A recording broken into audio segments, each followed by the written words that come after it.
Bonsoir à tous. Nous sommes ce soir à la Parasha Mishpatim. Bravo. La Parasha Mishpatim. Et c'est une Parasha. C'est bien. Une Parasha Mishpatim, c'est une Parasha intéressante. Une Parasha dans laquelle on parle de toutes ces différentes lois. Mais ce n'est pas seulement les différentes lois, c'est surtout des lois qui apparemment n'ont rien à faire dans cette paracha. Hein? On a parlé aussi un peu sur Primédie, exactement. Heureusement que quelqu'un a écouté le cours. Donc, dans cette paracha Mishpatim, on va voir aujourd'hui ce qu'on va s'arrêter sur un point qui est apparemment un point intéressant dans la vie commune et surtout dans le jour. Le Chaim à tous. Pas besoin de ça, les gars, on ne fait pas, mais c'est pour la Yulad Arabanit, pour le plaisir de tous. Rabbi, justement, va parler exactement pour le mérite de notre cher Roï qui est ici présent pour l'applaudir bien fort. Et surtout, le Rabbi avait dit ce jour, qui est le 22 juin, le jour de la Yulad de sa femme, qui c'est le jour propice de bénédiction, parce que c'est Becha Yevarech Israël, 22, les 22 lettres de l'alphabet. De Aleph jusqu'à Ta, il y a 22 lettres. 22, c'est le mot Becha Yevarech Israël. Nous sommes le 22, on est un jour propice pour bénédiction pour le peuple juif, qui par le mérite de la rabbinite, comme on parlera à la fin si Dieu veut. On soit tous bénis avec toutes les bénédictions pour tout le peuple juif, partout où il se trouve, matériellement, spirituellement, et qu'on puisse toujours continuer à œuvrer pour le bien de notre peuple. Alors, le Chaim à tous, et que Dieu fasse que les portables ne fonctionnent pas pendant une heure. Et qu'est-ce qu'on va faire maintenant? On va parler justement. Non, mais tu veux partager. Le cours sera en replay sur l'application eTorah, eTorah sur Google et Apple. Partagez le live et on va s'arrêter aujourd'hui sur les prêts. Les prêts bancaires, les prêts privés, les prêts tout court. Est-ce qu'on peut donner ou prêter, est-ce qu'on a le devoir de prêter de l'argent à quelqu'un qui ne mérite pas, mais quelqu'un qu'on sait qu'il ne va pas rembourser, quelqu'un qu'on sait qu'il ne va pas nous le rendre, quelqu'un qui a un nom officiel que tout ce que tu vas lui prêter comme prêt, tu es garanti de ne plus le revoir. Et pourtant, la paracha de cette semaine te donne le devoir de Im Kesef, Tavé, Tami, si jamais tu vas prêter, si jamais tu vas prêter à ton peuple. Quelles sont les différentes notions de prêt? Prêt sur, avec intérêt, prêt sans intérêt, qu'est-ce que ça veut dire Eteriska? On ne va pas rentrer dans tous les détails de Eteriska aujourd'hui, ça dépend, quoi, comment, on va voir les différences de vie halachiques. Même si on ne va pas rentrer dans les détails, il y a des places ici à l'avant. Et donc, on va voir aujourd'hui ensemble surtout cette notion de la différence entre ce qu'on appelle un prêt et la tzedaka. Entre un gmar, milut chesed, qui veut dire prêter de l'argent à quelqu'un qui est dans le besoin. Qu'est-ce qui est la meilleure mitzvah de faire? Est-ce que c'est mieux de prêter de l'argent ou est-ce que c'est mieux de lui donner de l'argent? C'est vrai qu'en Israël, aujourd'hui, il y a des institutions qui se créent pour éviter justement ce système d'être assisté avec des colliers alimentaires, avec des paniers alimentaires à la place. Ils préfèrent aider les gens à s'en sortir eux-mêmes, par ça qu'ils leur apprennent un métier, par ça qu'ils leur donnent une formation, par ça qu'ils leur prêtent une somme d'argent en leur disant « va travailler, va te former, va recevoir un métier ». Grâce à ça, tu vas sortir. J'ai un ami à moi, acheteur du Rabbi Atzfat, qui s'appelle le Rabbi Tzfitsky, il a créé cette association qui est vraiment très innovante en Israël depuis des dizaines d'années, une quinzaine d'années. Et il me dit comme quoi, et justement, il est contre ce système qui est laisse les gens être assistés, sans travail, sans emploi, et comme ça, ils vont toujours bénéficier de la tzedaka. Alors qu'on sait très bien que parfois, ce n'est pas la tzedaka qui est le plus important, et comme on va voir ce que Maïmonide nous dit, que parfois, prêter à quelqu'un, après on verra dans quels critères, pour qu'il puisse s'en sortir, c'est beaucoup mieux. Oui, tu as ici. Prenez chacun des feuilles avec grand plaisir. Et donc aujourd'hui, on va parler sur justement ce critère de qu'est-ce que la Torah considère la plus grande manière de donner. Rambam, Maïmonide considère ça Ameoulé Shebat Zakot, la plus belle des Zakot. Ça veut dire donner d'une manière qui est la plus élevée parmi les 8 degrés que Rambam compte. On parle bien sûr sur la mitzvah qui est appelée Gmilut Rasadim. Qu'est-ce que ça veut dire Gmilut Rasadim? Traduction, faire de la bonté. En hébreu tout court, donner un prêt à un pauvre ou à un riche, c'est ce qu'on va voir, qui est avec une situation financière momentanée, il a un problème. Et le Rabbi parlait toujours à plusieurs personnes l'importance d'avoir des gmach, d'avoir ces organisations, de prêter, parce qu'un gmach est fait pour les pauvres comme pour les riches, alors que la tzedaka n'est pas fait pour un riche. Un gmach peut être fait pour un riche ici qui a besoin momentanément 5 000, 10 000, un prêt pour pouvoir faire quelque chose, un achat ou quoi que ce soit. C'est très bien qu'aujourd'hui, donner des prêts, c'est quelque chose qui est beaucoup plus populaire que donner la tzedaka. Alors que n'importe quel juif fait attention à donner la tzedaka aux nécessiteux, beaucoup moins de gens sont prêts à prêter de l'argent à leurs amis, et encore moins à ceux qui ne sont pas leurs amis, pour parler gentiment. Ça peut être de deux raisons. Première chose, parce que quelqu'un il a beaucoup plus pitié, on va dire, sur un pauvre. Il se dit, voilà, il n'a pas quoi manger, il n'a pas comment s'habiller, il n'a pas comment vivre. Alors que quelqu'un n'a pas trop pitié sur un riche. Un riche qui roule avec une très belle voiture, qui a une belle maison, et qu'il n'y a que toi qui es au courant. Il n'y a que toi qui es au courant qu'il a besoin d'un prêt, parce qu'il doit signer une affaire et il lui manque 5 000, 10 000, 20 000, 100 000, peu importe, il a besoin d'un prêt en urgence et il va te le rendre le lendemain. Tu dis, il va se débrouiller sans moi, il a tellement d'affaires, il peut se débrouiller sans moi. Deuxièmement, c'est beaucoup plus facile à quelqu'un, à une personne, de donner l'argent en se disant, je te donnais, j'en pense plus, c'est plus la mienne, merci, je le donnais à un pauvre, que de donner un prêt, de penser sans arrêt que ça fait partie de mon budget, et de savoir que je vis tout le temps avec ce stress. Est-ce qu'il va me rendre l'argent? Est-ce qu'il ne va pas me rendre l'argent? Est-ce qu'il va me la redonner? Est-ce qu'il ne va pas me la redonner? Donc les gens n'aiment pas avoir quelque chose comme ça sur le long terme. Ils disent, je te donne ton argent, je te donnais ce que je te dois, je te donnais un don. Merci, au revoir. Que de te prêter et de savoir courir derrière dans 24 mois, dans 12 mois, dans 15 mois, les gens ne sont pas intéressés. Viens, Rambam. Question? Non, mais pourquoi courir après les gens? Il n'y a pas dans le... On va y arriver, mais je suis en train d'expliquer quelle est la notion. Pourquoi les gens évitent de vouloir donner des prêts. Les gens sont beaucoup plus faciles à donner la tzedaka qu'à donner un prêt. Viens Rambam, et c'est d'ailleurs les lois qu'on a vues il n'y a pas longtemps, dans les Trot Metnatanim. Rambam vient et nous dit, passage, je rappellerai moi après que je dirais que Rambam d'aujourd'hui mentionne le nom de la rabbinite Mushka en disant que Mushka c'est le parfum du musc. Et Rambam le mentionne aujourd'hui parmi les lectorettes qu'on avait dans les temples, qui était le musc, et qu'on sait que c'est un des parfums les plus riches qui existent sur Terre. On a parlé tout à l'heure dans le cours cet après-midi, qu'il fallait tuer à l'époque 50 000 animaux par an pour en tirer seulement 1400 kilos de musc. Ce passage, musc, parfum. Rambam dans Echad Batadanim, il vient et te dit, regardons le premier chiffre, chiffre numéro 1, les lois de don aux pauvres, chapitre 10, verset à la 7, Shmona Ma'alot Yesh Batzaka, il y a 8 niveaux, 8 degrés dans la tzaka. Zol le Malamizo, une plus haute que l'autre. Ma'alak de la She'el le Malamimena, la plus haute qu'il n'y a pas plus haut que ça, c'est un Marzik Beyad Israël, Velotem lo Matana o Alva, celui qui tient la main de son frère juif et il lui donne un cadeau ou un prêt, ou aussi il fait avec lui un partenariat, une association, dans un business, au même titre l'homme lacha où il trouve un travail. Ce que j'ai dit tout à l'heure, ce que cette organisation fait en Israël, Chas de l'œuf, ça s'appelle, que de le chazek atiado pour le renforcer, achelo yitzarech la boyot lishol pour qu'il n'ait plus besoin de demander à chaque fois des dons aux personnes. Et c'est vrai que quand on a un membre de famille ou quelqu'un d'autre, j'ai eu justement cette question aujourd'hui par un ami du travail. Est-ce que c'est mieux de se dire, je vais subventionner, je vais donner une paye, ou je vais donner des zakas à un membre de famille qui est nécessiteux tous les mois, ou bien, tu sais quoi, je vais lui dire, viens, on prend une formation, viens, prends-toi une formation, prends-toi un métier, je suis prêt à participer, à t'aider à ta formation. Fais-toi un métier, quand tu vas t'en sortir toi-même. C'est pas quelque chose de normal de vivre tous les mois et tout le temps, en recevant des colis, en recevant des bons alimentaires, en recevant des aides pour les nécessités. Va apprendre à te débrouiller. Vraiment, mais tu dis que c'est la plus haute mitzvah que tu peux faire. Pourquoi? Achelo yitzarech libriat lishol, qu'il n'est plus à faire, encore une fois, à avoir besoin de demander aux personnes. Ça marche le professeur Zebulun pour ça? Ça veut dire de quoi? Tu le payes pour qu'il ait dit pour toi, parce que tu sais qu'il a une situation financière délicate. Donc plutôt que de donner directement la tzedaka, tu fais un professeur Zebulun. Alors, le problème des Sarah Zebulun pour apprendre, c'est délicat. Parce que c'est pas du tout ça l'idée des Sarah Zebulun d'apprendre. Sarah Zebulun, c'est de soutenir les questions qu'ils apprennent. Pas une personne qui apprend personne. La question est, est-ce que tu veux tirer toi-même du bénéfice du fait que tu apprends la Torah? C'est-à-dire, je te paye pour apprendre. Le modèle de professeur Zebulun, c'est ça? C'est que tu payes une personne pour qu'elle... Non, le concept original des Sarah Zebulun, c'est pas ça. Le contrat original des Sarah Zebulun, c'est quoi? C'est que le partenariat, il a fait que certains travaillent et certains soutiennent que les écoles, les yeshivot, etc. Mais d'aller voir quelqu'un et dire, écoute, je te paye à l'heure pour que tu apprennes. Non, ouais. C'est malheureusement ce qui a été déformé aujourd'hui. C'est pas le sujet du jour, mais c'est ce qui a été déformé. Aujourd'hui, de dire à quelqu'un, j'ai pas envie que tu fasses quoi que ce soit, va apprendre pour moi. D'abord, est-ce que ça compte? C'est pas dans ce sens-là, c'est dans le sens où plutôt que de donner la tzedaka directement. C'est parce que ça veut dire que la personne se met à apprendre pour recevoir de l'argent. Non, c'est quelqu'un qui étudie déjà et... Alors, si tu déjà reçoit ça de toute façon, si c'est quelqu'un qui est au collège, bon, en tout cas, sur ça, c'est écrit, Rambam te dit, Vechazak.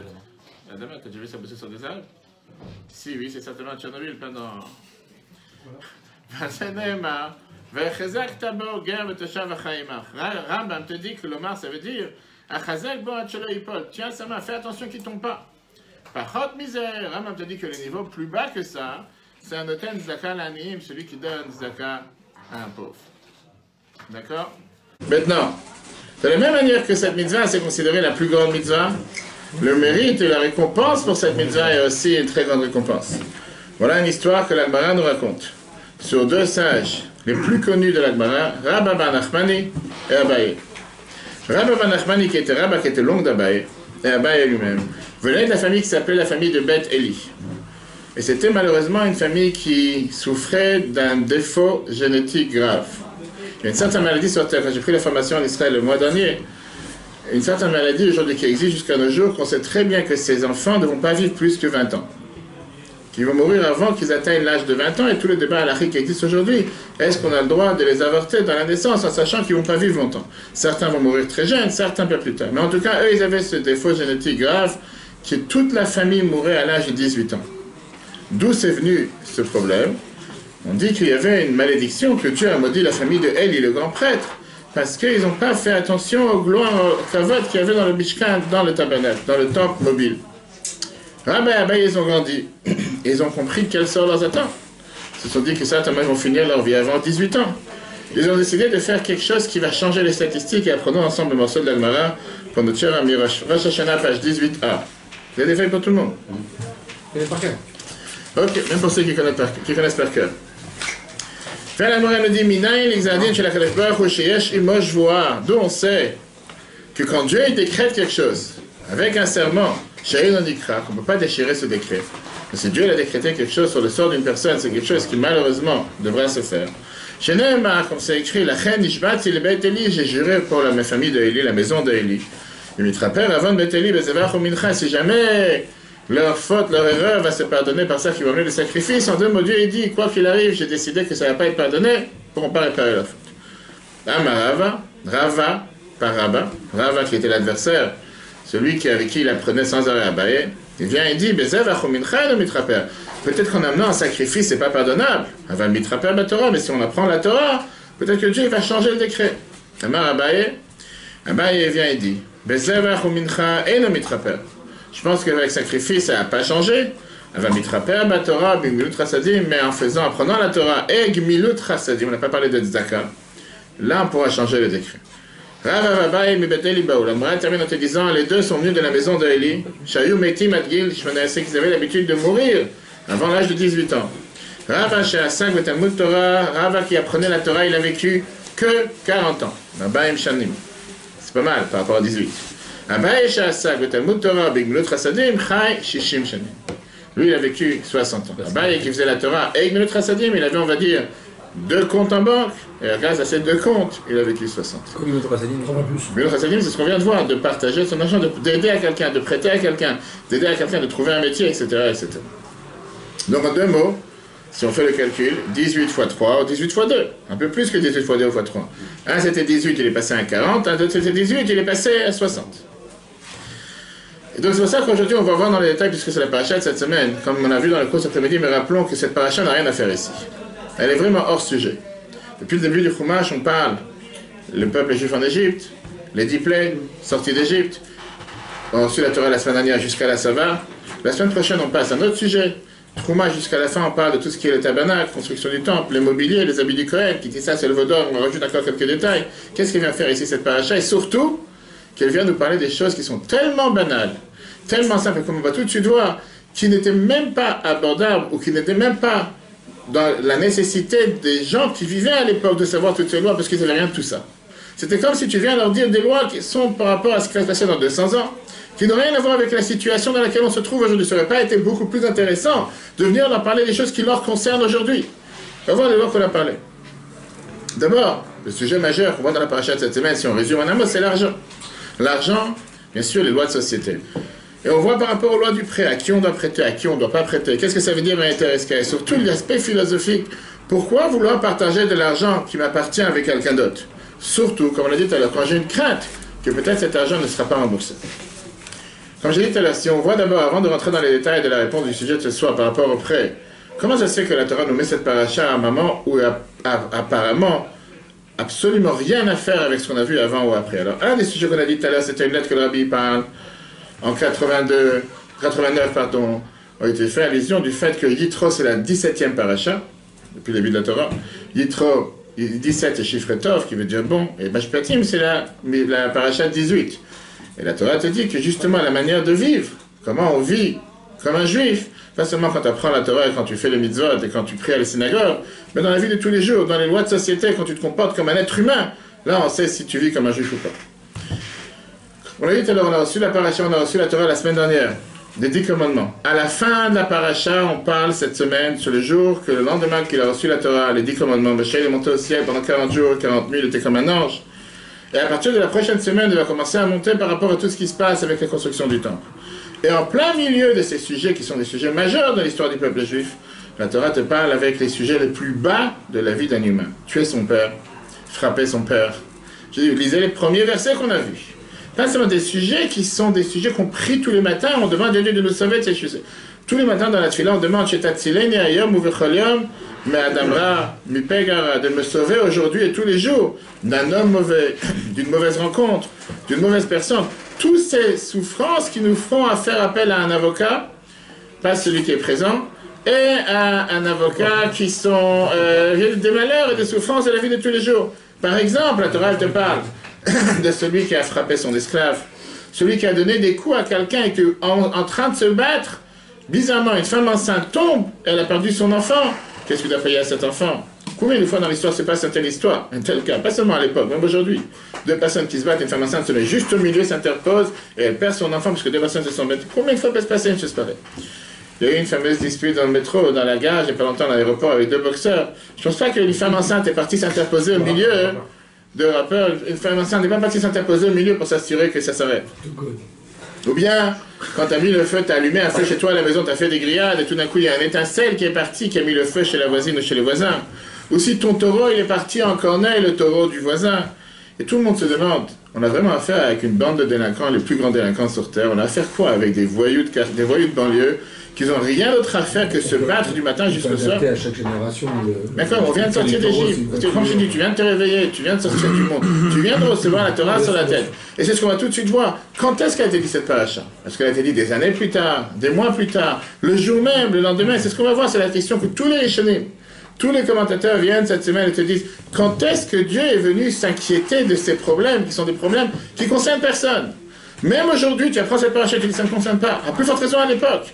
Qui est... Est-ce que c'est ce qu'ils ont étudié en premier, puisque c'est dès qu'ils ont reçu la Torah? C'est la question qu'on demande. C'est la question qu'on demande. Il n'y a rien à excuser, c'est la question qu'on demande. On a reçu les 10 commandements la semaine dernière, et tout d'un coup, on reçoit cette paracha. Et donc, quand est-ce que Dieu a donné cette paracha à Moshe? C'est un débat. Parce que la paracha précédente, elle a été donnée, le jour du matin de Torah, c'était le 6 Sivan. Le décisionnaire, tous les acharonim viennent te dire dans cette paracha qu'on parle sur le jour qui est après matin de Torah, le 7 Sivan. Le jour où Moshe est monté au ciel, 40 jours et 40 nuits. Et d'ailleurs, c'est une des réponses que Rashi te donne juste au départ, Ve'elea mishpatim, le vav mosif à la rishonim. D'accord? Que ça veut bien te dire, et voici, comme si on vient, on continue la suite. Quand est-ce que Dieu il a eu le temps de donner cette paracha avec toutes ces lois? Avec toutes ces lois, comme l'a dit, des lois qui paraissent très bizarres. Bah, qui l'a donné à Moshe? Et au peuple juif, c'était transmis en direct. Moshe était 40 jours après. Non, après il est monté. Justement, si c'était le lendemain, les 7 Sivan. On va tout de suite voir. Regarde Ramban. Ramban Nachmani, chers amis, Rabbi Moshe ben Nachman d'Espagne, vient et te dit la chose suivante. La parashiot kulan baot kogan. Sache une chose, les parashiot viennent en ordre. Après Matan Torah, juste après qu'on a reçu la Torah, Miyad Bobayom, juste ce jour même lequel on a reçu la Torah, Amar Hashem el Moshe, Dieu il a dit à Moshe, la fin de la paracha, la semaine dernière, la paracha Titro, Atem Reitem, vous avez vu, Kimin Hashemayim Dibartim Achem, que j'ai parlé avec vous du ciel, Kol Avodazara le Ta'asuniti, vous ne ferez pas d'idolâtrie, Ve'achar Kartiva Oto, et Dieu il en donne à Moshe juste après le même jour, Ve'ele Mishpatim Eshatasim Bifnem, voici les lois que tu placeras devant eux, et toute cette panoplie de lois qu'on a cette semaine. Ça veut dire que toutes ces lois de délinquance urbaine, de société, quand une personne se bat avec un autre, quand une personne avec le Torah, tout ce qu'on vient de voir a été dit le jour de Matan Torah, le jour dans lequel il y a eu le mariage entre Dieu et le peuple juif. Ça c'est Ramban. On sait très bien qu'en général, Ramban n'est pas d'accord avec Rashi, Rashi n'est pas d'accord avec Ramban. Rashi était avant. Et Rashi, lui, il pense que non. Il dit que ces choses ont été transmises à Moshe pendant les 40 jours qu'il était dans le ciel.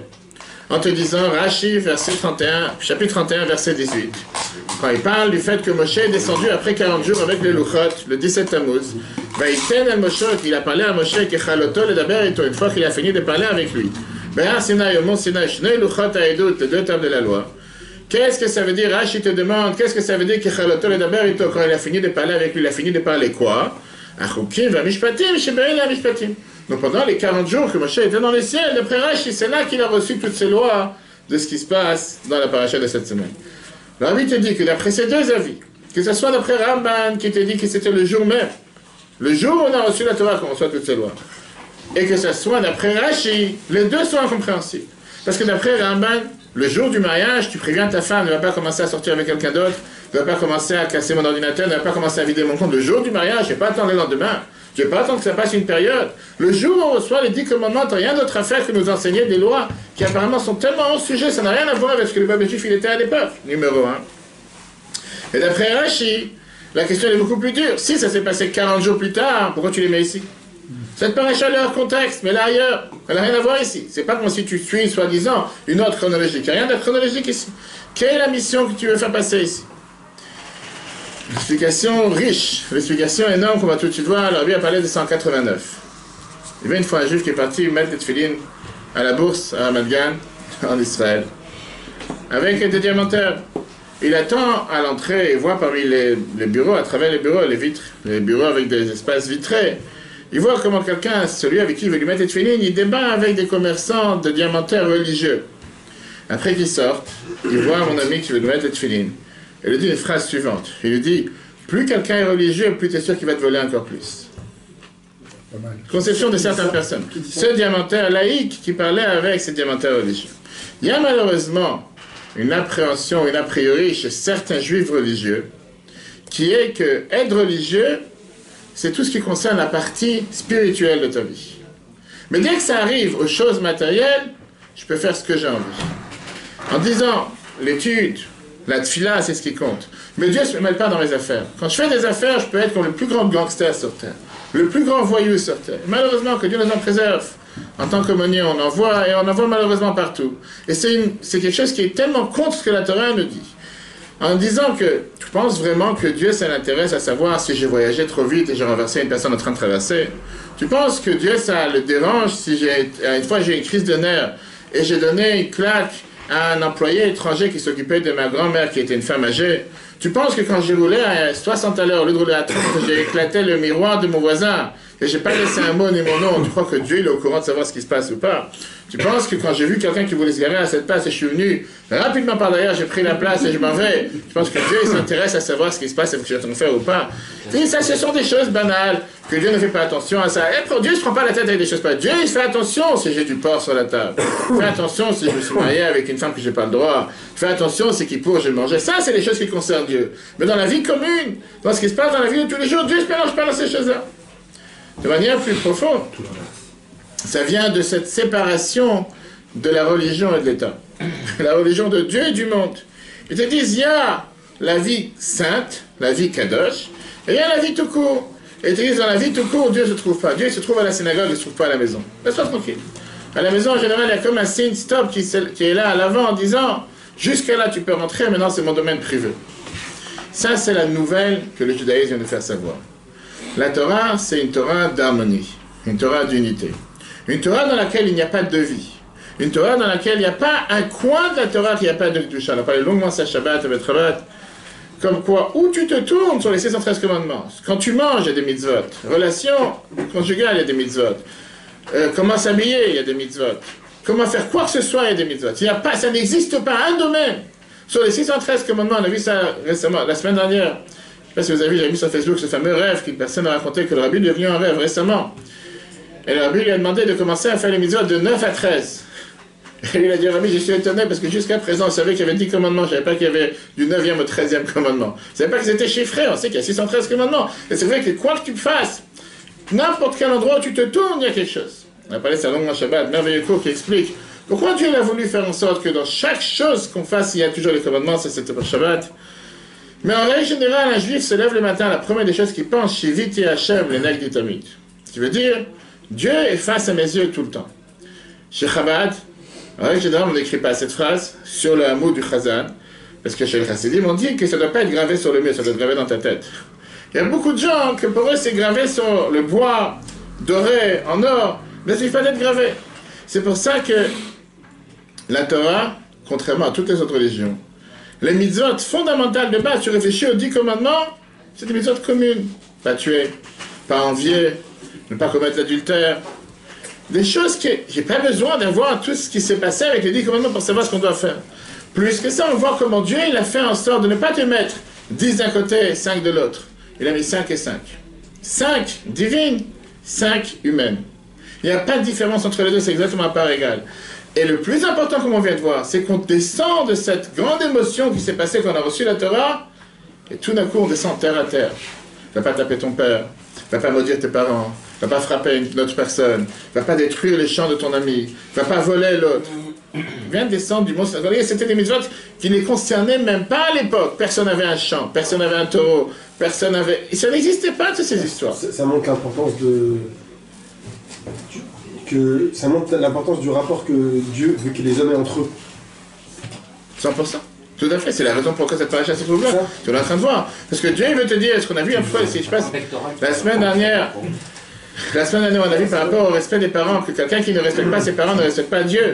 Viens et te dit Dieu dans la paracha de cette semaine, si tu ne fais pas ces mitzvot-là, tu ne fais pas ce que Dieu il attend de toi. Parce que malheureusement, les gens ils pensent que quand tu es religieux, c'est que vis-à-vis d'Hachem. C'est ce qu'on vient de dire. Tu confirmes. C'est rapport avec les hommes. Voilà quelqu'un qui pense comme moi. C'est ce que la Torah te confirme, mais tu as raison, 100%. Et comme je l'ai dit, c'est la paracha qui s'appelle la 18e paracha de la Torah. Parce que cette paracha, elle est venue te donner une vie dans ta vie elle-même, dans ta vie propre, dans la vie de tous les jours. En deux mots, tu ne peux pas dissocier à aucun moment et aucun instant l'état de la religion. Qui veut dire la manière de se comporter et la Torah. Si tu te dis je suis un juif qui se comporte comme la Torah, tu peux marcher dans la rue, casser un miroir, cracher par terre, jeter un papier par terre. Si tu te comportes comme un juif doit se comporter, tu dois te comporter comme un juif doit se comporter à 100% tout le temps. Sinon, malheureusement, il y a des endroits où tu ne te comportes pas comme un juif. Regardez comment le Rabbi décrit 189. Parashat Yitro. Juste la fin du deuxième paragraphe. Parashat Yitro, la Parashat Yitro. Il y a Parashat Yudzayin Batorah. C'est la 17e Parashat de la Torah, Begimat Riatov, compte numérique bon. Et la Shatov ou Bofan Shalom. Le bon, c'est une manière de lumière, c'est illuminé. Pourquoi? Il y a un Gilou Milma, là, on voit que Dieu est venu d'en haut. Il faut le faire descendre en bas. Chez Yardob, chez la dame, la qui doit pénétrer dans la vie de l'humain pour le faire vivre. D'où on le fait une chose pareille. Ça s'est fait à l'aider à Parashat Chai, par la Parashat 18, Parashat Mishpatim, la Parashat Mishpatim. Ve'ela Mishpatim, c'est la seule Parashat qui commence avec un vav. Et Rashi te dit tout de suite au départ. Oui, mais c'est pas par Ve'ela et Shemot, c'est la suite de l'histoire. Non, on parle dans les lois. Qu'est-ce que ça dit Ve'ela Mishpatim? Comme Rashi te demande tout de suite d'où tu viens pour me dire, et voici, quand c'est en train de parler. En te disant que de la même manière que je suis de ton Dieu, tu n'auras pas d'autre Dieu, ça a été dit à Sinaï.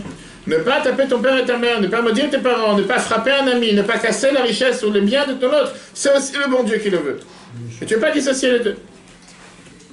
C'est donc, comme j'ai dit tout à l'heure, on peut parler des heures. Chaque verset de cette paracha, on a des mitzvot, positives et négatives. Pas des heures et des heures, cette paracha riche. On va s'arrêter sur un sujet majeur qui concerne nous tous, qui est l'argent. Quel lien nous avons avec l'argent et comment Dieu il veut que nous traitons notre argent et surtout par rapport à ce qu'on a dit tout à l'heure par rapport au prêt. Margaret Thatcher a dit une fois, qui était connue qui était la première ministre forte d'Angleterre, elle a dit une fois qu'elle a un énorme respect pour les Juifs. Elle a dit que pendant les 33 ans qu'elle représentait le canton ou la région de Pinchley, c'est pas arrivé une fois un Juif, on va dire qu'elle était la mairie, c'est pas arrivé une fois un Juif pauvre qui lui manque de tout se plaindre à un bureau gouvernemental. Parce que dès qu'il y avait un juif qui était dans le besoin, il était forcément aidé par ses frères. Et ça, c'est une énorme appréciation qu'elle a appris, qui se passe avec les juifs, qu'on ne voit pas chez quelqu'un d'autre. Et je peux le dire que, pareil, dans le devoir qu'on a en tant que shliach, surtout en tant qu'aumônier, combien de fois on voit que quand on parle avec certains, que ce soit malades ou détenus, qui nous disent clairement qu'on est les seuls, les personnes d'autres confessions, qu'on est les seuls à penser à nos frères, ne pas les abandonner dans n'importe quelle circonstance. Alors que malheureusement, dans certains autres cas, pas forcément il y a ce soutien, ce maintien, jour après jour, visite après visite. Et parfois tu peux voir un malade à l'hôpital qui n'a aucune visite. Malheureusement, des fois ça arrive aussi dans la communauté, mais c'est rare, on aura toujours un aumônier, un shliach, un rav qui va venir, tu vas passer. Cet attribut de bonté commence tout de suite au début de la paracha. Et vient la Torah te décrit ça de manière la plus bizarre possible. Shemot, chapitre 22, verset 24. La Torah, elle te montre comme quoi on doit avoir un rapport avec l'argent qui est totalement différent de ce qui est dans la vie commune. Im kesef, je traduis d'abord le texte, chiffre 3. Im kesef talvé et ami. Regardons les détails que la Torah elle a précisés. Si jamais tu prêtes de l'argent à mon peuple, et t'es ami, aux pauvres, imar avec toi, pour l'instant ça ne veut absolument rien dire, mais on va expliquer après. L'autre, il est là que Noché ne soit pas en train de lui courir derrière du matin jusqu'au soir. L'autre, Simon dans la Bnachef, on n'a pas le droit d'emprunter ou d'avoir affaire avec les intérêts. Ok. Ce verset, c'est un verset qui a pas mal de détails à s'arrêter dessus. Chaque mot est important. D'abord, la Torah vient ici te donner le point principal qu'on doit être sensible l'un envers l'autre. D'ouvrir sa poche pour l'autre, d'ouvrir son cœur pour l'autre. Pour un voisin qui a une dépense d'argent hors norme, ou bien qu'il a eu, il a traité avec une affaire dans laquelle il s'est mis en danger, et il a besoin d'un prêt urgent. Viens la Noa Zakan dans l'Ilchot Alva, la loi de prêt te dit la phrase suivante. Mitzvah Tassé, c'est mitzvah positif de la Torah, les Alvot, l'année Israël, de prêter de l'argent aux pauvres du peuple juif. On n'est pas raciste, pour ceux qui posent la question, c'est tout simplement que la Torah est donnée pour le peuple juif. Imiadom, c'est t'as les moyens d'y prêter. Chez Nehemar, comme c'est écrit, si jamais tu prêtes de l'argent à ton peuple, et ani aux pauvres, il marche avec toi. Viens, la Noa Zakan te demande, a priori, je peux penser qu'il faut prêter seulement à un pauvre. Ashir Atzarich, le kach minaïn, un riche qui a besoin d'un prêt, d'où je sais que j'ai aussi une mise à lui prêter, chez Nehemar et ami. Du fait que c'est écrit à mon peuple, et après ça c'est écrit et ani, encore une fois et. En deux mots, tu viens, la Torah vient te définir ici qu'on parle de deux personnages totalement différents. D'abord il y a mon peuple, et après il y a au pauvre, pour te dire qu'il faut prêter aux riches comme prêter aux pauvres. Après la Torah continue avec un autre détail. L'autre il est là. Il y en a qui est prioritaire. Bien sûr, on va devoir le faire. Viens, la Torah continue en te disant l'autre il est là que Noché. Tu n'as pas le droit d'être quelqu'un qui va. Tu n'as pas le droit d'être quelqu'un qui va lui courir derrière pour lui demander rends-moi mon prêt. Tu veux dire, si jamais disons que l'emprunteur s'est détérioré financièrement, rapidement, il n'a pas les moyens de rembourser cet argent que tu lui as prêté, tu n'as pas le droit de l'emmener au tribunal pour lui dire rends-moi mon argent. Pourquoi? Parce que la Torah considère qu'à partir de ce moment, cet argent se transforme de prêt en tzedaka, et le pauvre n'a pas le devoir de rembourser. Mais attends, c'est pas fini. Il n'a pas le devoir de rembourser? Il n'a pas de quoi rembourser aujourd'hui. Ah, mais il a le devoir quand même. Il ne peut plus. Donc aujourd'hui, tu lui pardonnes la dette. C'est ce que tu appelles aujourd'hui dans le droit commun, qui d'ailleurs a été repris de la Torah, hein, dépôt de bilan. D'accord? Sauf qu'il y a un point important à soulever tout de suite. Ne pas prendre toutes les lois. Ah, une seconde. Attends une seconde, la prochaine phrase. Il y a un point important à te dire. Qui c'est qui va... Une seconde. Attends une seconde. Qui c'est qui va décider que ce pauvre ne peut pas rembourser? Le tribunal va décider. C'est pas que monsieur vient et se promène de la manière qu'il veut dans la rue, et qui va en vacances 10 fois par an, et qui a toujours ses belles voitures, qui a toujours ses biens, qui c'est vraiment quelqu'un qui n'a plus de quoi rembourser, et, la halakha rajoute, qui n'a aucun mobilier qu'on peut se servir pour se faire rembourser. C'est ce que tu as aujourd'hui encore une fois dans le droit commun, avec les huissiers qui viennent et qui font un inventaire, qui disent monsieur, t'as pas de quoi rembourser, voyons ce que tu as chez toi à la maison. C'est un pauvre. On parle de quelqu'un qui est devenu pauvre. Oui, on parle pas du riche, on parle du pauvre. 2 secondes. Ça veut dire qu'on parle pas ici qu'un monsieur qui a emprunté 5 000 ou 10 000, il te dit j'ai pas de quoi te rembourser. Il dit t'as pas de quoi rembourser le tzedaka. C'est pas une chose pareille. Pardon, on parle vraiment de quelqu'un qui n'a pas de quoi rembourser. Mais pas qu'il a de quoi rembourser, qu'il continue à rouler avec sa belle voiture ou ses beaux biens. T'as pas de quoi rembourser, mais tu as des choses à vendre que tu peux vendre, t'as qu'à vendre pour pouvoir rembourser. Pour ça, je dis, on n'apprend pas ici toutes les lois de remboursement, c'est impossible en quelques minutes. Mais juste pour dire que la Torah n'est pas non plus aveugle et bête. Des gens qui veulent abuser du système. On doit s'assurer d'avoir des garanties quand on prête à quelqu'un. 100%, je vais dire contraire, des garanties, des témoins, pas faire ça sous la table. On n'a pas à savoir toutes les lois. Oui, 100%, 100%, avec témoins. Et pas sous la table, et pas sans témoin, et pas entre amis. C'est avec les gens les plus proches que parfois on se fait rouler le plus. Mais c'est pas le sujet d'aujourd'hui. Non, on connaît l'histoire. Continue la Torah en te disant.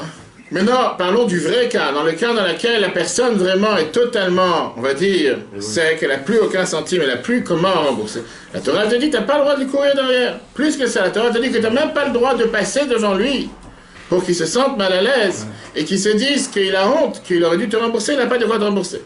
Et les gens ont l'habitude de dire dans le monde la fameuse phrase que dans le monde en général, on dit qu'un prêteur se cache de l'emprunteur.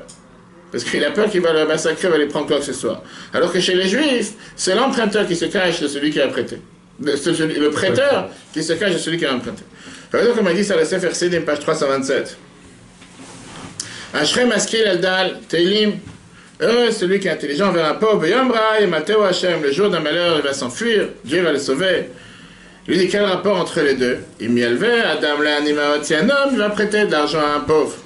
Vers un malveillodéa, et l'emprunteur, le prêteur sait, Shaloven l'ifroa, que l'emprunteur n'a pas de quoi rembourser. Il m'irait nous l'air si tu le vois marcher dans la rue. Yeler malvé mitzad acher, celui qui lui a prêté de marcher de l'autre côté. Chez l'oïsba, pour qu'il ne pense pas, chez que tu viens vers lui pour lui demander le prêt. On parle encore une fois de quelqu'un qui a vraiment pas de quoi rembourser. C'est la raison pour laquelle, depuis des centaines d'années. Dans ce cas-là, il faut mieux faire une tzedaka, parce que si tu fous ça. Alors justement, ce qu'on a dit tout à l'heure, tzedaka, tu n'aides pas la personne. Tzedaka, tu es en train d'éteindre un feu momentané. Puisque la personne est aujourd'hui en situation critique. Mais c'est la tzedaka. Je n'ai pas dit que ce n'est pas de la tzedaka, mais Rambam te dit que ce n'est pas le plus haut niveau d'aider une personne. Oui, mais si elle a pas Rambam dit clairement que le plus haut niveau, c'est de faire en sorte qu'il n'ait plus besoin de la tzedaka. Parce que Mais si c'est pas récurrent, on peut lui donner, enfin, on sait qu'il est dans le besoin, on lui faire un prêt. Et pourquoi? Je n'ai pas dit de lui faire un prêt. Pour pas lui faire honte, pour pas lui faire là, on parle de la mitzvah du prêt. Mais si tu as vu la première halakha qu'on a vue, quand il te parle du prêt, il te dit pas seulement prêt, il te dit de lui enseigner un métier, de lui trouver un métier, de donner une formation. En même temps, sur le long terme.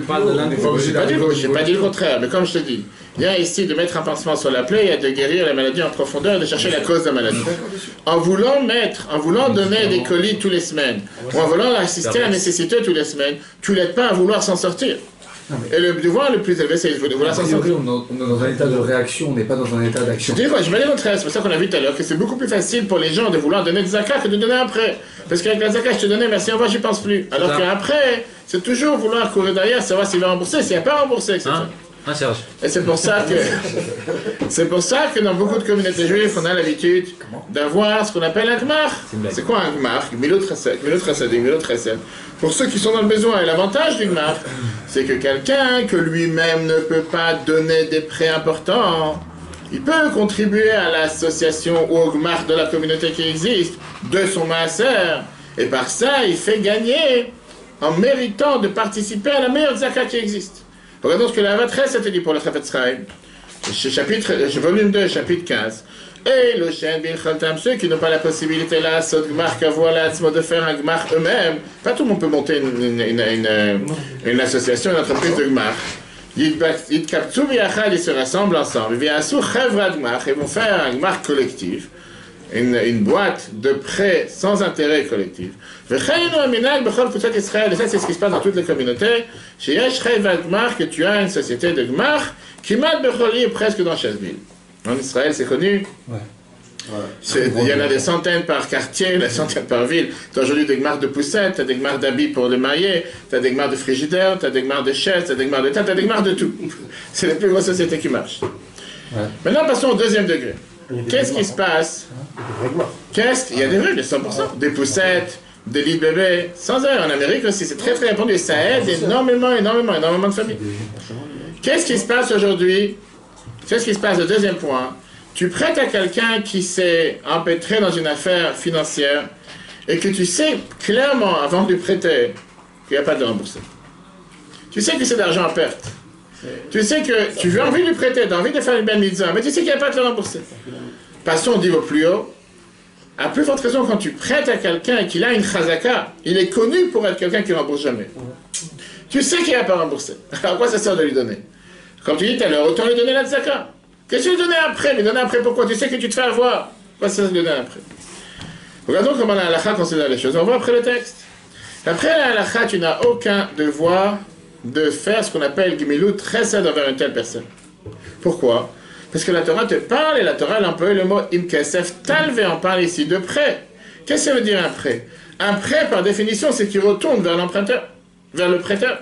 Si quelqu'un est connu pour être quelqu'un qui ne rembourse pas, il est connu quelqu'un d'abusé de ce système, de cette faille, de cette niche fiscale qui existe dans la Torah, comme on va tout de suite voir. T'as pas un devoir de lui prêter? Mais s'il fait tchouva, c'est-à-dire que je veux pas. Alors, c'est ça veut dire faire tchouva. Si au fond de lui, il a vraiment. Qu'est-ce que ça veut dire faire tchouva? Ça veut dire qu'il a montré comme quoi il a remboursé. S'il a montré qu'il a remboursé, il a fait tchouva, effectivement. Pas qu'il a dit qu'il va faire tchouva. Tchouva, ça veut dire qu'il a vraiment fait tchouva et qu'il a changé d'attitude. Mais tchouva, d'abord spirituel, après. Rambam te dit, quel est le critère de tchouva? Quelle est la base des lois de tchouva? Comment on sait que quelqu'un il a fait tchouva quand il est venu au même endroit? Il a qu'à montrer qu'il a fait. Et donc, d'après là, quand j'ai dit par rapport à une minute, ce n'est pas ce devoir. Parce que prêter par définition, c'est quoi? C'est prêter envers quelqu'un que tu prêtes, parce que tu attends d'être rendu. Mais passons aux deuxième étape. Il y a la mitzvah de prêter qui dépend de la tzaka. Comme je l'ai dit tout à l'heure, un prêt, tu ne peux pas lui donner parce que tu sais qu'il ne va pas rembourser. Donne-lui en termes de tzaka. Et au contraire, ça pourra être considéré comme la meilleure tzaka, comme Rambam l'a dit tout à l'heure. Et c'est vrai que dans le cas que tu as un emprunteur qui ne rend pas, et que tu sais clairement qu'il ne va pas rendre, on pourrait déduire l'argent que tu lui donnes de la tzaka ou du massa. Ça se convertit. Au lieu de s'appeler prêt, ça s'appellera tzaka ou le massa que tu lui as donné. Mais ça devient tzaka. On peut faire aussi un prêt pour pas vexer aussi la personne. On peut dire je te le prête, mais après, tu tu sais demandes que dans pas. tous les cas, tu ne rembourseras jamais. Très bien. Mais je crois que c'est un problème de dire je prête par rapport à la Torah, non? Pourquoi? Ah ouais, il n'y a pas de sans intérêt. Si c'est sans intérêt, il n'y a pas de problème. On va tout parler des intérêts. Non, c'est un problème pour celui qui va pas rendre. Pourquoi? Si tu lui pardonnes. Si après un an tu lui pardonnes. Si tu lui dis je te Non, si tu lui prêtes sans faire de contrat, t'es tranquille, tu lui dis je te prête, au final tu comme si dans ta tête tu l'as donné. Tu Il n'y veux? a pas une histoire de Yovel, une histoire de crossbow, je sais pas quoi. Non, ça c'est quand il a acheté, etc. Mais aujourd'hui ça n'existe pas. terme technique et tout. Alicha, regardons le texte. Non. Alicha de la dame la Chavero. Alicha de la dame la Chavero, page 254. Regardons le texte, chers amis. Ein, regardez ce que la halakha nous dit. Ein chova, il n'y a pas de devoir, la halvot, la shkenim, c'est ici, de prêter à des voisins, chez Einam regilim, la hazir et ma shelahu, qu'ils ont l'habitude de ne pas rendre ce qu'on leur a prêté. Avalim, matzavam, akalkali, parce que n'oubliez pas que jusqu'à présent, quand on parle de prêt, on parle de riches comme de pauvres. Avalim, matzavam, akalkali, mais là aussi, leur situation financière. Matir lahem kabbalat zaka leur permet de recevoir la zaka, parce qu'un riche n'est pas censé recevoir la zaka.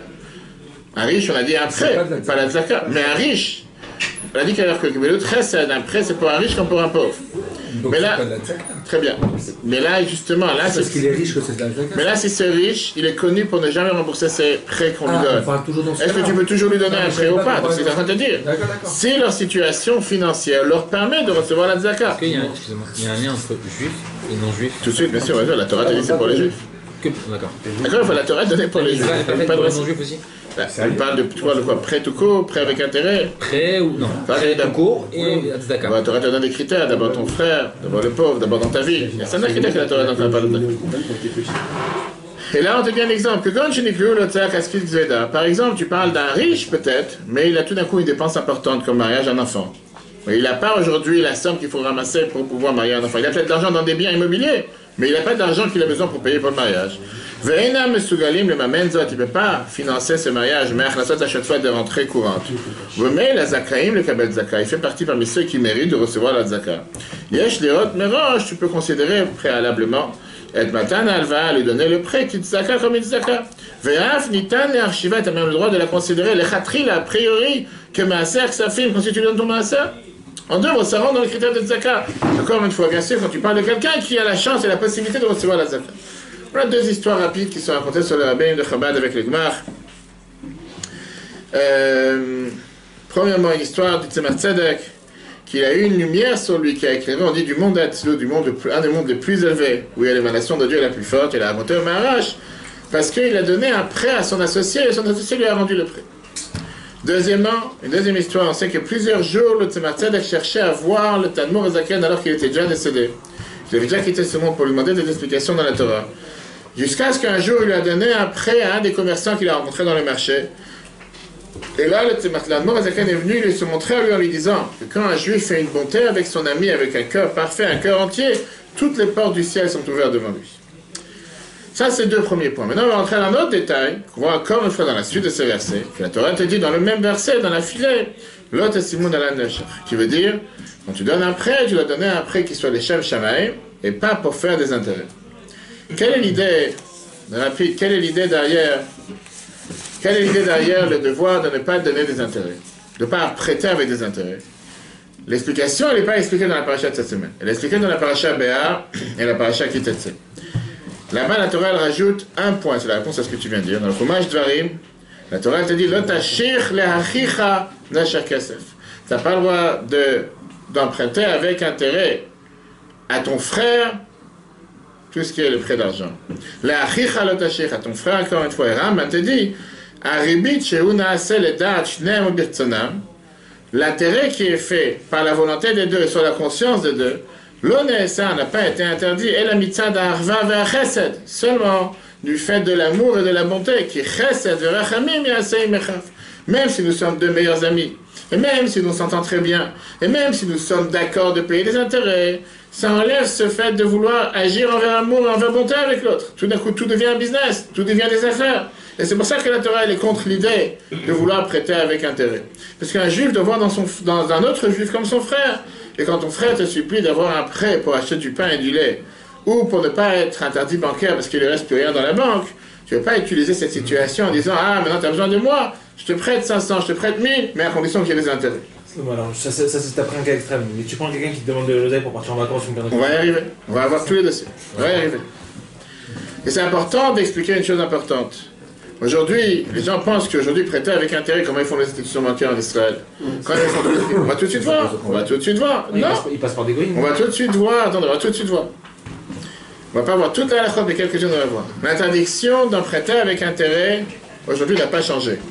Ça veut dire que si quelqu'un, et c'est ça qui est important de comprendre la définition et la différence, si quelqu'un de privé, écoutez bien les détails, prête de l'argent privé, pas d'institution bancaire, je parle de particulier à particulier, quelqu'un de particulier, prête de l'argent particulier à un voisin pour des dépenses vitales de la vie de tous les jours basiques, qui sont courantes, comme manger ou aider à marier un enfant, c'est mieux, d'après la Torah, depuis le départ, de faire ce que la Torah elle te dit, et de prêter sans intérêt. Et de ne pas s'appuyer sur un intérêt escarpe, on va tout de suite voir ce fameux shta, ce fameux dossier, ce fameux contrat qui est permis de faire une affaire. On va expliquer ce que ça veut dire.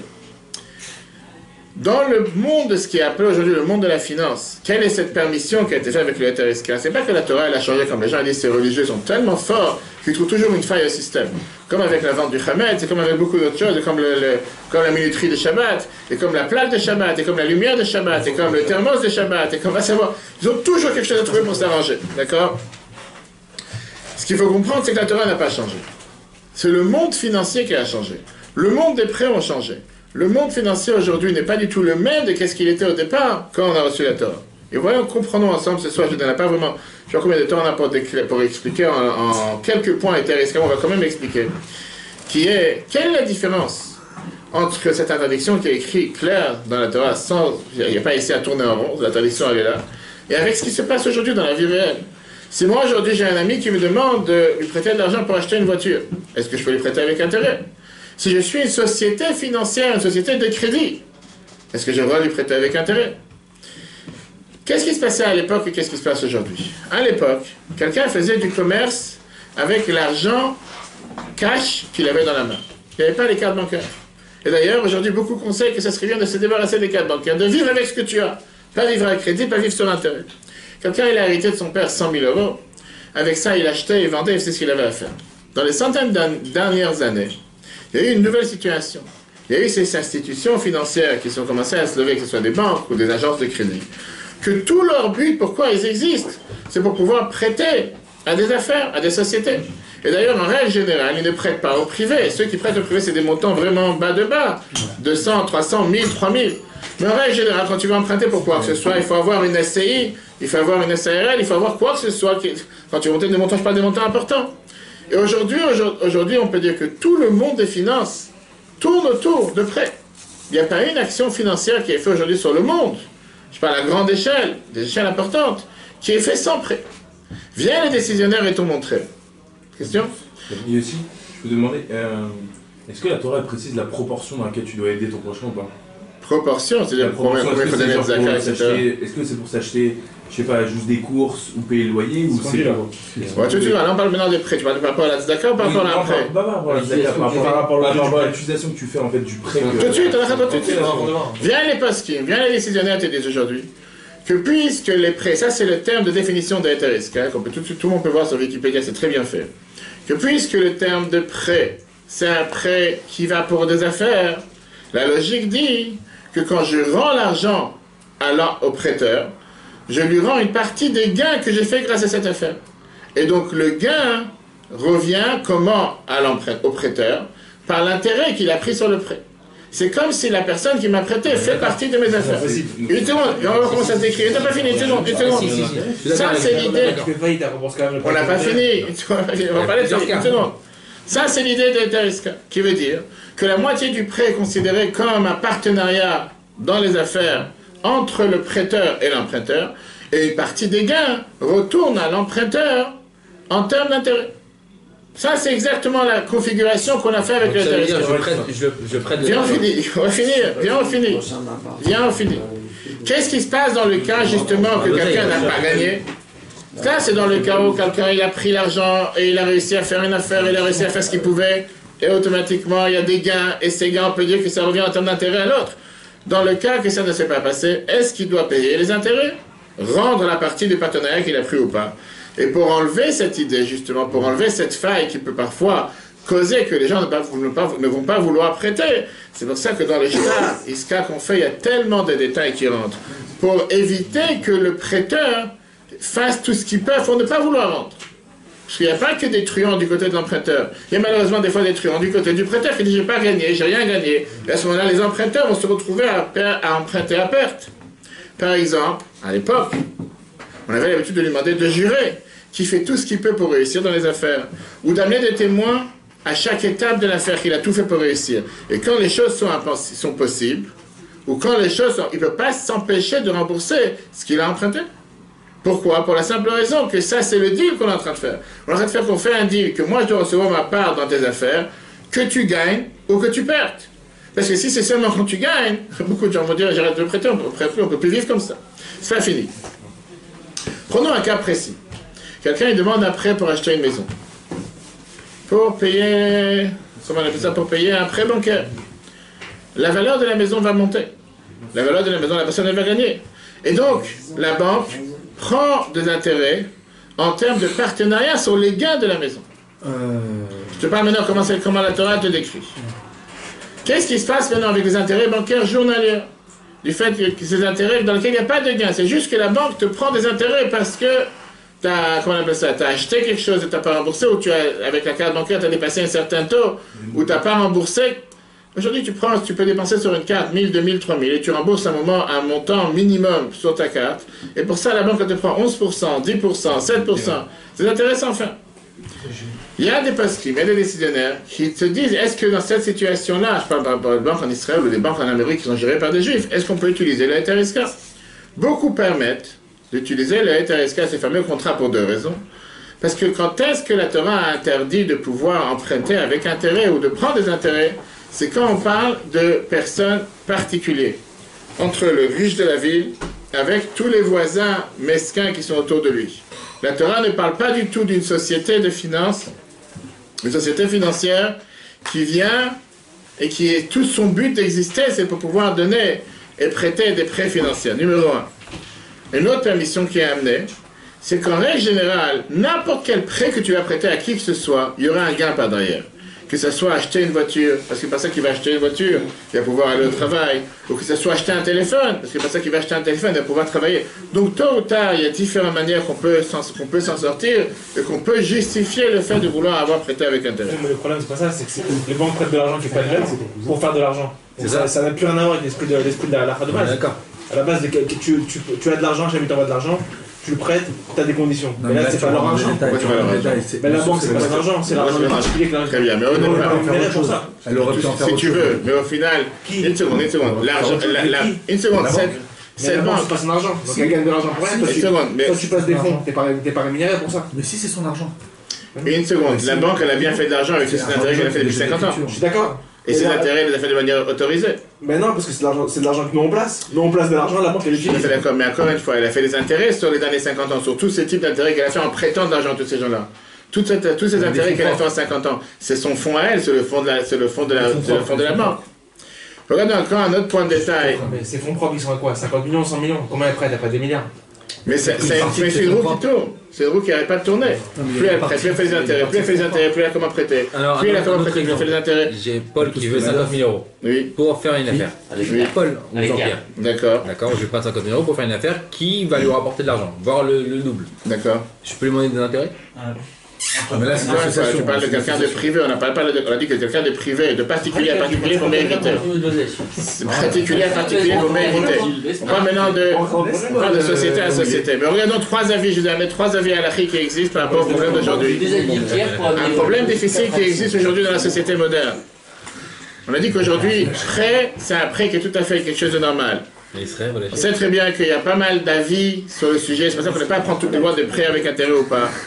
Mais je vais vous amener trois avis rapides. Le Shut Shoel Meshiv du 19e siècle, il permet aujourd'hui de prêter avec intérêt même pour des besoins pour pouvoir survivre. Des besoins journaliers, pour pouvoir acheter à manger, etc. Pas forcément pour tout ce qui est pour acheter une maison ou acheter une voiture. Parce qu'il a été dit que parce que quelqu'un peut vivre normalement, il pourra avoir plus tard une parnassa comme il faut, et donc c'est considéré comme un investissement dans le travail qu'il va avoir plus tard. Le Rav Moshe Feinstein de Grotte Moshe, il permet clairement l'investissement dans les banques et dans toutes ces sociétés qui sont là de finances.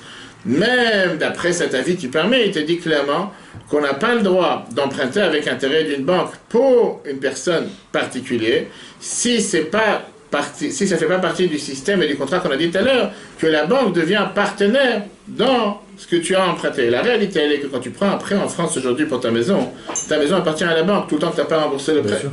Donc la réalité, elle est que ça, c'est ce qui se passe. Sauf qu'avec un non-juif, pas besoin de faire ce contrat d'État risqué en plus. Donc, avec un juif.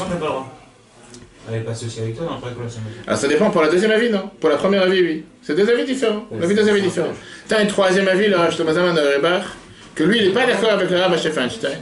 Et lui, il te dit qu'une société qui appartient à un juif est considérée comme un prêt avec intérêt à un juif, et donc automatiquement, si c'est une société de finance, on n'aurait pas le droit de le faire. Et sur ça, il y a tellement d'avis. Il y a encore un avis du Rav Weiss qui permet de le faire pour beaucoup de critères. On n'a pas eu le temps ce soir de voir toutes les lois des prêts, mais comme je dis, c'est des lois qui ne sont pas complexes. Mais il y a certaines dérogations et certaines explications basées sur ce contrat majeur d'intérêt qui veut dire, à partir du moment que je te prête, c'est pas que je te prête pour avoir de l'intérêt pur et dur, c'est que je reçois des gains de mon partenariat et mon association dans tes affaires. Mais tout ça revient à ce qu'on a dit tout à l'heure, c'est en termes de société, la société pour faire des affaires, en termes de ce qui est une personne particulière à un proche, à son frère, sa soeur, son voisin, son cousin, son ami, son proche de la synagogue, pour vivre de manière de tous les jours. Ça, c'est justement ce que la Torah a dit, que depuis les Chatrila, elle n'a pas dit que c'est interdit, les Chatrila, vaut mieux éviter de contourner l'interdiction en faisant un intérêt, il vaut mieux pas prêter avec un prêt. Revenons à la base, la finalité de tout ce qu'on vient de dire, c'est que la mitzvah de Gmilut Chesed vient nous éduquer comment être sensible à l'autre, comment partager avec l'autre notre argent. Et là, la question qui se demande, comment on peut avoir cette volonté de vouloir donner un prêt? Pourquoi on partagerait avec quelqu'un d'autre, avec quelqu'un d'étranger notre argent, surtout quand j'ai la crainte que l'argent ne reviendra pas? Une fois, il y avait quelqu'un qui avait un petit magasin et qui avait l'habitude de donner le maaser, pas maintenant de prêt, le maaser régulièrement. Il a réussi à avoir la bracha dans ses affaires, il a acheté un deuxième magasin, un troisième magasin, il est devenu très riche. Il a continué à donner le maaser comme il fallait. Avec le temps, il est devenu très riche. Et le maaser est devenu une somme importante. C'était plus qu'il donnait 10, 100, 1000. C'était 10 millions, 100 millions. Le maaser, par rapport à ce qu'il gagnait. Et il avait du mal à... Pardon, c'est une grosse somme. Il a commencé à trouver toutes les niches fiscales possibles par rapport au maaser, comme quoi il doit donner moins. Et malheureusement, il a fait en même parallèle, il a fait quelques erreurs dans les affaires, et il a perdu beaucoup d'argent. Quand tu vois le Rav de la ville pour demander qu'est-ce qui se passe, il lui dit c'est très simple. Dieu, il est là pour nourrir la planète. Et Dieu, il est là pour nourrir les pauvres. Comment il donne l'argent aux pauvres? Il choisit des gens avec un bon cœur et une bonne manière de vivre dans le monde. Il leur envoie une réussite financière sans limite. Et eux, ils prennent de leur réussite et donnent zakah aux pauvres. Ce qui s'est passé avec toi, c'est qu'au départ, tu étais le meilleur banquier. Tu as pris l'argent que Dieu t'a confié, tu l'as donné aux pauvres. Dieu, il a dit, tu sais comment gérer mon argent, je te donne encore plus d'argent. Et comme ça, il t'a donné encore plus, et tu as pu donner encore plus. Et tout d'un coup, tu as commencé à être un mauvais banquier. Tu as commencé à pas te comporter comme il fallait, tu as diminué les sommes de maaser que tu devais donner. Et Dieu, il a dit, si c'est comme ça, je cherche un autre banquier. Et il est parti chercher un autre banquier. Le Ohr HaChaim nous dit ça. Le Ohr HaChaim te dit que ça change la vision que nous avons sur ce système que la Torah a mis en place dans la paracha de cette semaine, de donner. Le langage de la Torah, c'est quoi? Comme on l'a dit tout à l'heure.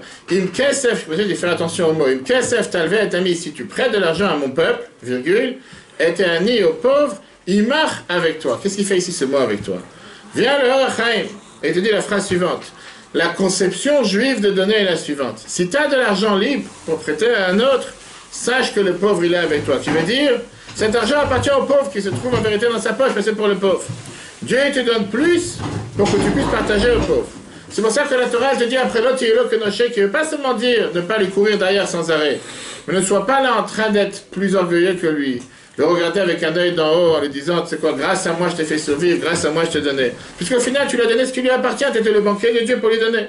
Le Al-Sheikh vient et rajoute, en disant qu'en réalité, ça c'est une logique totalement simple à comprendre. Dieu il aime ses enfants, et Dieu ne veut pas abandonner les pauvres. Mais d'où Dieu il veut que les pauvres puissent se nourrir? Par ça qu'il donne aux riches pour que les riches puissent donner aux pauvres. D'ailleurs, la Gemara Baba Batra nous raconte cette histoire, on va tout de suite voir. Le Chaim il rajoute que c'est la raison pour laquelle le début du verset te dit Im kasef talve. Si tu prêteras de l'argent, et la question qu'il demande, qu'est-ce que ça veut dire si? C'est si j'ai envie, si ça se prête, s'il y a une situation, qu'est-ce que ça veut dire im? Est-ce qu'en général, quand la Torah te dit le mot im, c'est reshut, par chova, qui veut dire si j'ai envie, c'est pas une obligation. Va à Rashi, sur place, dans le Chumash cette semaine. Et te dit que ça, c'est un des 3 fois que la Torah elle emploie le mot im, que c'est chova et pas reshut. C'est une obligation de prêter. C'est pas si tu as envie. C'est comme si la Torah t'écrivait kasher talve, quand tu vas emprunter. Mais pourquoi la Torah te dit alors d'une manière parvée, si on peut dire, si tu as envie? Dis-le clair, il faut que tu prêtes de l'argent à ton ami. Viens le Chaim et te dit, im kasef, si tu vois que tu as de l'argent et que tu as réussi dans les affaires, et tu vois que tu as de l'argent libre pour pouvoir prêter à ton peuple, sache que le pauvre il est avec toi, que l'argent que tu as en plus, c'est de l'argent que tu dois partager avec quelqu'un d'autre. Et il te dit, d'où on sait une chose pareille? Une histoire de la Gemara Ktuvot. La Gemara Ktuvot, page 67b, raconte sur un juif qui était très riche, qui a perdu toutes ses affaires. Il est venu devant Rava, et il a dit, il voudrait avoir un colis pour Shabbat. Rava lui dit, qu'est-ce que tu as l'habitude de manger à la maison? Il a dit, à la maison, j'avais l'habitude de manger du foie gras. Avec le vin qui a 1500 ans, quand tu vois à l'aéroport, la bouteille, 87 000 euros. Rava, il le regarde et dit que t'as pas honte de demander une telle, comment on appelle ça, une telle fatigue sur la communauté. Tu veux que je te donne un colis, je peux te donner un colis, mais tu veux quoi, du foie gras et les bouteilles qui coûtent le plus cher.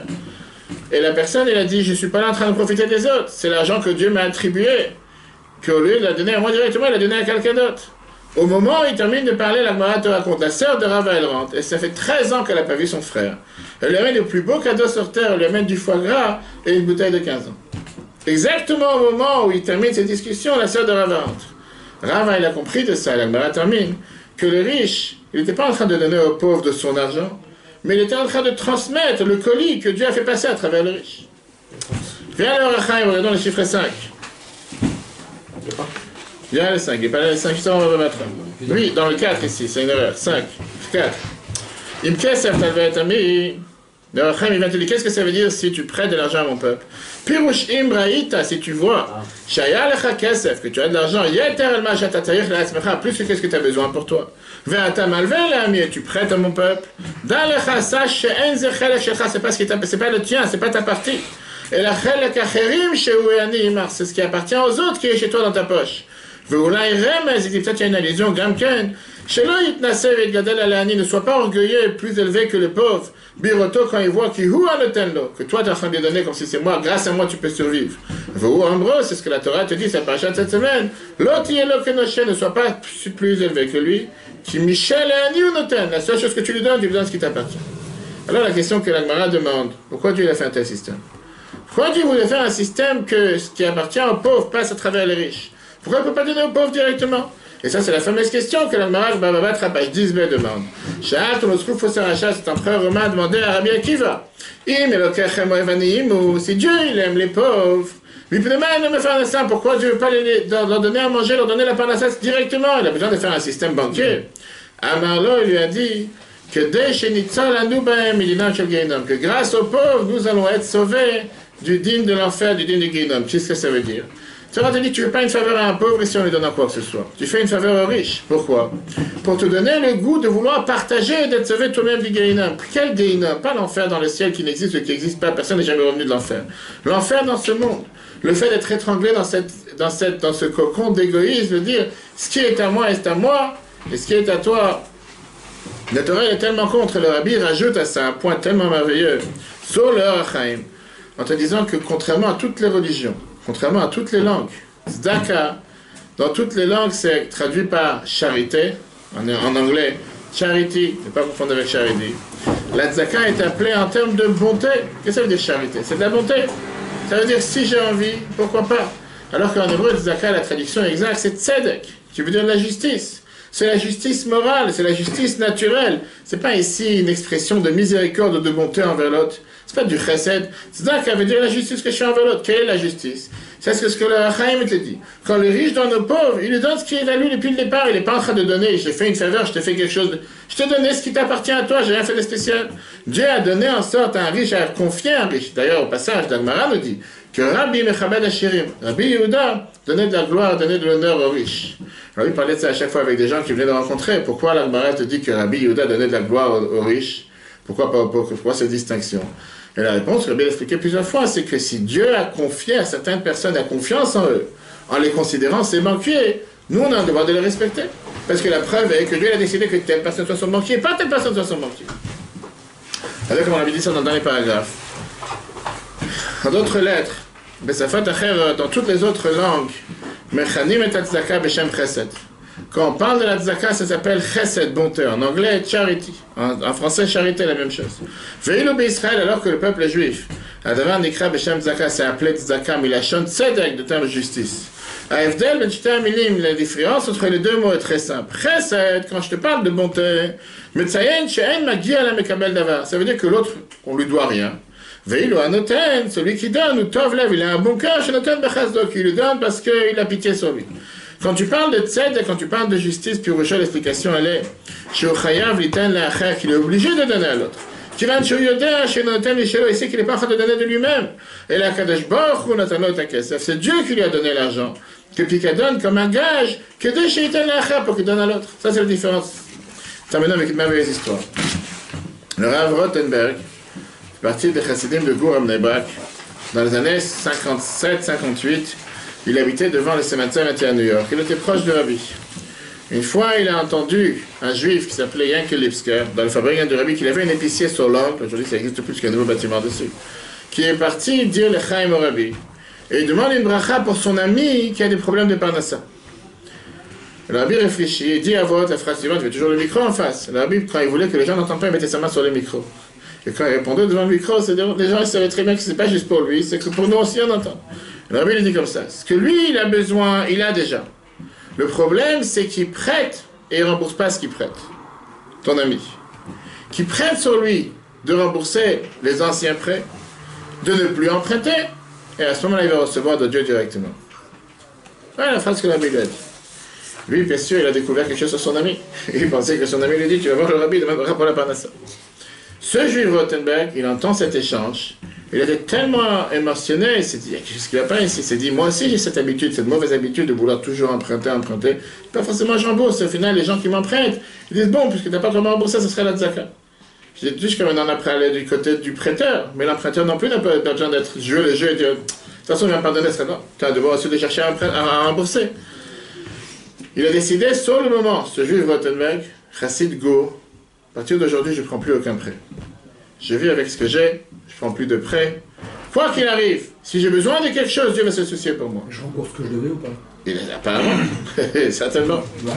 Au départ, c'était difficile. Quelqu'un qui est habitué à vivre avec des prêts, c'était difficile. Mais après est arrivé le moment de marier les enfants. Premier mariage, il a réussi à survivre. Après ça, il était vraiment à sec, il n'avait plus rien. Un des enfants est devenu khatan. Il n'avait pas un centime pour les dépenses. Rien. Il ne savait pas comment faire. Et ça le brûlait à l'intérieur. Parce qu'il dit, j'ai fait sur moi une décision que je n'allais plus emprunter d'argent. C'est arrivé le moment, le matin du mariage, et il devait payer le bus qui allait prendre des invités vers la salle. Et il n'avait pas un centime. Comment payer? Il était vraiment sans rien pour moi. Parce qu'il s'est dit, je me retiens. J'ai dit, je n'ai plus envie d'emprunter. Chez les chassidim de Gour, il y a la coutume que le matin du mariage, le khatan et le père ils vont à la synagogue avec le spodik. C'est comme le shtraimel qui ont l'habitude d'avoir le chapeau en fourrure et le spodik. C'est comme la veille du mariage, ils sont déjà prêts. Il va avec son fils, ça s'appelle un spodik. Il y a ceux qui sont avec la pointe en eux, ceux qui sont en haut. Il va avec son fils à la synagogue le matin. Dans la synagogue de Belz, celui qui n'a pas visité cette synagogue, c'est la plus belle synagogue qui existe aujourd'hui à Yerushalayim, dans la rue Ben Zakkai. Et il a amer dans son cœur. Pas qu'il regrette, mais comme s'il s'est dit, pourquoi j'ai fait une telle décision? J'aurais pu aujourd'hui avoir, je sais pas, 50 000, 100 000 pour le mariage, j'aurais pu être à l'aise. Le mariage de mon fils aujourd'hui, j'ai pas un centime, même pas pour payer le but, c'était brisé. Tout d'un coup, en face de lui, dans la rue, marche un juif qui s'appelle Moshe Yeruslavski, un chassid Chabad, un homme bas blanc que j'ai eu la chance de connaître, qui ne le connaissait même pas. Et il lui dit, vu comment tu es habillé, tu maries un enfant aujourd'hui. En général, on ne met pas les habits de Shabbat dans la semaine comme ça. Il lui dit, combien d'argent il te manque pour le mariage? Il ne le connaît pas. L'autre, il est étonné, il ne sait pas quoi dire, il n'arrive pas quoi répondre. Et le Rav Roslavski, il lui dit, je viens d'arriver de chez le Rabbi, à New York. Et avant de sortir de chez le Rabbi, j'étais en Yechidut, comme on avait l'habitude à l'époque, en audience privée chez le Rabbi. En sortant de Yechidut, le Rabbi sort de son tiroir un paquet de dollars. Il me dit, tu voyages en Israël. Parfois, on rencontre dans la rue un juif qui fait un mariage et qui a besoin d'avoir du cash. Donne-lui ce cash. Et Yaroslavski dit, tu es la première personne que je rencontre en arrivant chez le Rabbi. Tu me dis qu'il fait un mariage, peut-être que le Rabbi pensait à toi, prends l'argent. C'est comme ça qu'il est son argent. Ce juif qui, pendant le Farben, il avait pris la décision de ne plus prendre de prêt. On a touché ce soir un sujet, on peut parler des heures. Soit du côté du prêteur, soit du côté de l'emprunteur. Bien sûr qu'on ne doit pas abuser du système, bien sûr que quelqu'un doit être franc avec lui-même, et s'il ne peut pas rembourser, ça sert à rien de prendre un prêt, de toute façon je vais me pardonner parce que c'est de la zakah. De l'autre côté, on doit aussi avoir la confiance en Dieu, c'est-à-dire qu'il y a un Dieu qui a un système total qui va nous aider. Ce n'est pas un sujet d'une minute. Le cours sera replay sur l'application eTorah, E-T-O-R-A-H, sur Google et Apple. Que Dieu fasse qu'on puisse toujours avoir en abondance matérielle. Jamais, comme on dit dans les prières.